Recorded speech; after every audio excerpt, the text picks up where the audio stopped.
عندما تزور أصدقائك أو تجلس مع عائلتك وحتى في أماكن العمل، قد يكون المشروب الأول الذي نقدمه أو الذي يقدم لنا هو الشاي.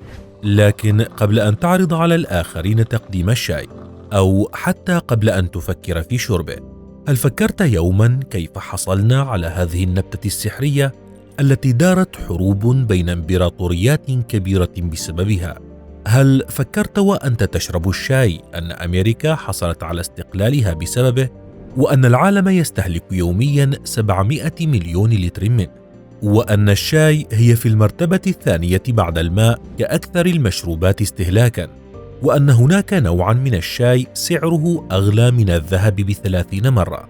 في هذا الفيديو لن ندعك تفكر أو تبحث، وإنما سنقدم لك قصة الشاي كاملة، من لحظة اكتشافها عن طريق الصدفة إلى الحروب التي قامت بسببها، لينتهي بها الحال كأشهر مشروب في التاريخ.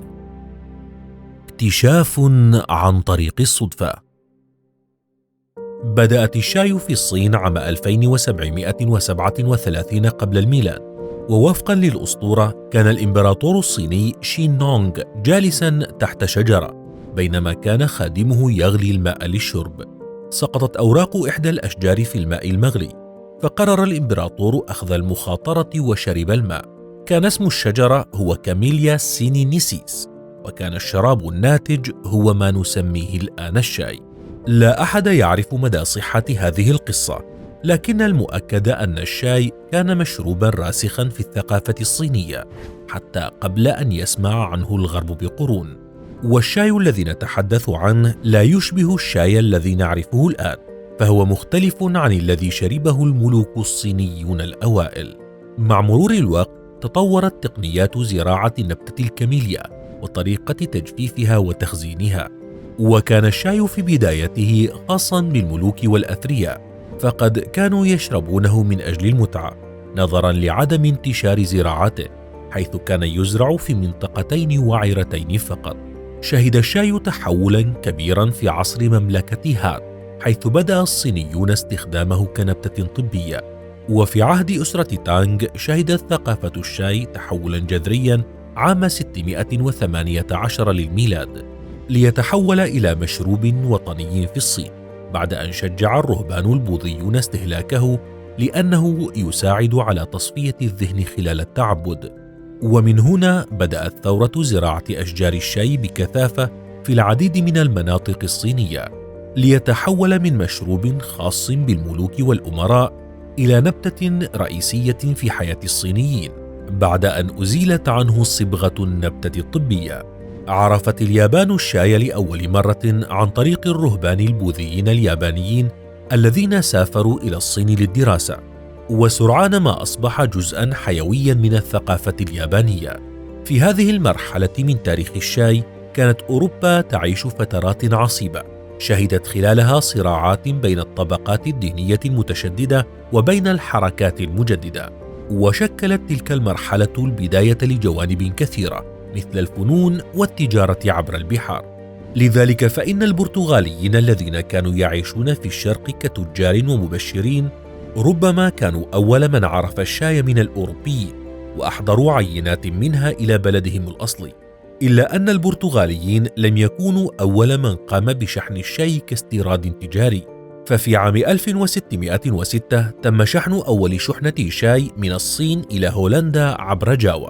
سرعان ما أصبح الشاي مشروبا شائعا بين الهولنديين، ومن هناك وصل إلى بلدان أخرى في أوروبا الغربية، لكن وبسبب ارتفاع سعره ظل مشروبا خاصا بالأثرياء. الشاي البريطاني.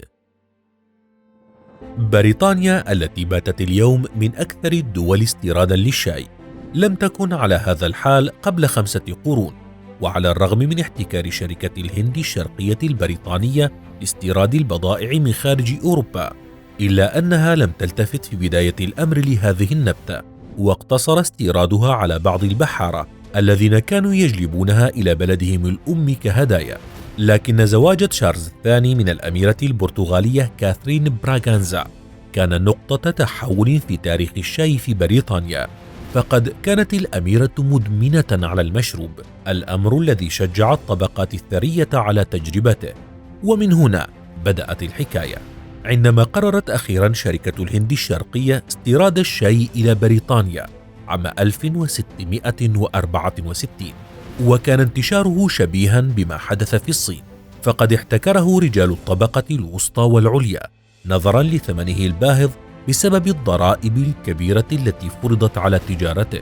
وكانت إحدى أسوأ النتائج المترتبة على غلائه هو انتشار التهريب والغش، فقد أراد الكثير من البريطانيين شرب الشاي، لكنهم لم يتمكنوا من تحمل أسعاره المرتفعة، وكان حماسهم لهذا المشروب يقابله حماس العصابات الإجرامية لتهريبه.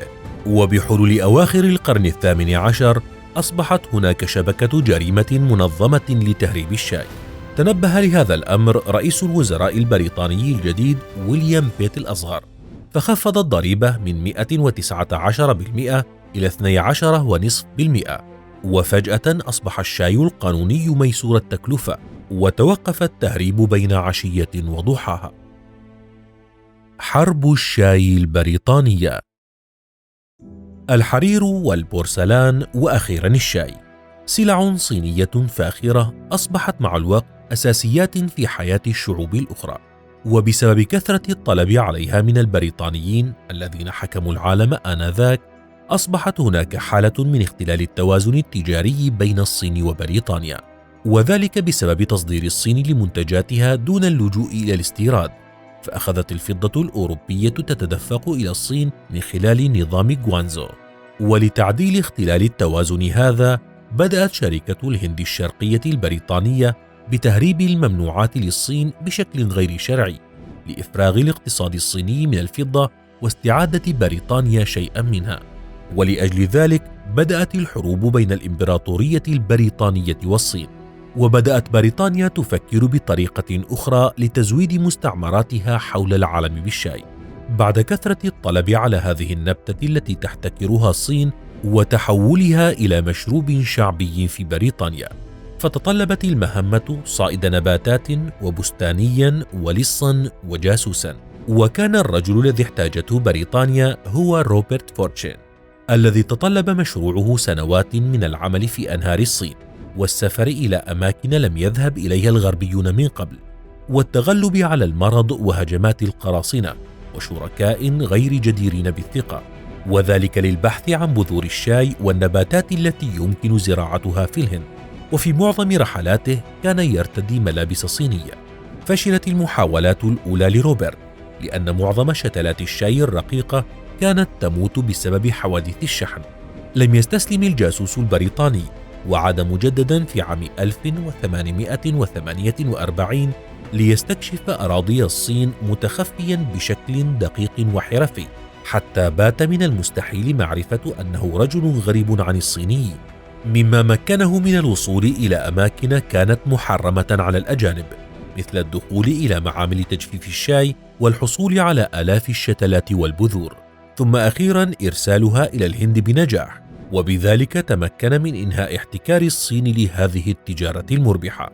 وبحلول عام 1888 كانت واردات الشاي البريطاني من الهند أكبر وللمرة الأولى من تلك الواردة من الصين، وأصبح الشاي راسخا كجزء من الحياة البريطانية. ولولا سرقة بريطانيا للشاي الصيني ونشره في مستعمراتها في الهند وسيلان لكان هذا المشروب محتكرا من قبل الصينيين لمئات السنوات. فهناك من يعتبر ما فعلته بريطانيا هو سرقة وجريمة كبرى، وهناك من يرى أنه لولاها لما عرفنا الشاي، ويصفون ما فعلته بأنه أجمل سرقة في التاريخ.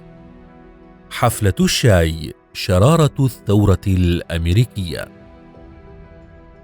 بعد أن لاقت الشاي رواجا كبيرا في بريطانيا، بدأت الشركات البريطانية بتصدير المنتج إلى مستعمراتها حول العالم، ومن هذه المستعمرات كانت أمريكا.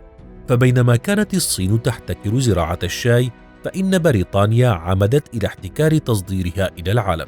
وخلال هذا الوقت كانت بريطانيا غارقة في الديون، وذلك بسبب الحروب التي خاضتها وخرجت منها منتصرة ولكنها منهكة، لذلك فرض البرلمان البريطاني سلسلة من الضرائب على المستعمرين الأمريكيين للمساعدة في سداد تلك الديون، ومن بين تلك الأمور كانت الشاي. بررت بريطانيا فرضها للضرائب لأن ديونها كانت بسبب خوضها لحروب نيابة عن المستعمرين، لكن ذلك أثار غضبهم، لتبدأ الاحتجاجات والمشاجرات التي تطورت إلى معارك بين المستعمرين الأمريكيين والجنود البريطانيين. في النهاية ألغت بريطانيا جميع الضرائب باستثناء ضريبة الشاي، واحتجاجا على ذلك قاطع المستعمرون الشاي الذي باعته شركة الهند الشرقية البريطانية، وقاموا بتهريب الشاي الهولندي، تاركين شركة الهند الشرقية البريطانية تواجه الإفلاس. عام 1773 اجتمع الآلاف من المستعمرين واستقلوا السفن الراسية على الشاطئ، وألقوا 342 صندوقا من الشاي في الماء. على إثر ذلك أغلقت بريطانيا ميناء بوسطن حتى يدفع المستعمرون ثمن الشاي الذي رموه في البحر، بالإضافة إلى العديد من القرارات التعسفية التي رفضها المستعمرون شكلا وتفصيلا. وأقيم حفل شاي بوسطن الثاني في مارس عام 1774، عندما صعد حوالي 60 شخصا من بوسطن على متن السفينة فورتشين، وألقوا ما يقرب من 30 صندوقا من الشاي في الميناء.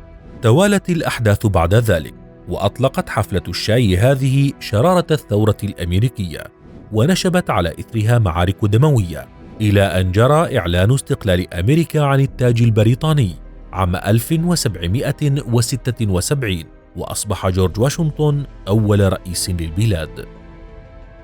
الشاي الفاخر أغلى من الذهب.